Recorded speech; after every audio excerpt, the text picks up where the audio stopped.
How to choose a different return location on Hertz. Hi everyone, I'm here to assist you today. Without any delay, let's jump right in.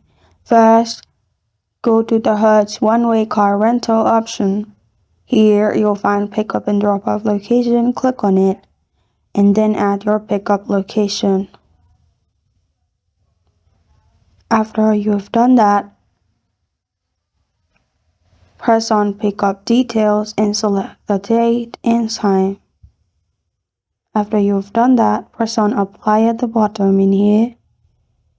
After you've applied, press on Search on the right side. After you search, you will find this kind of screen pop up.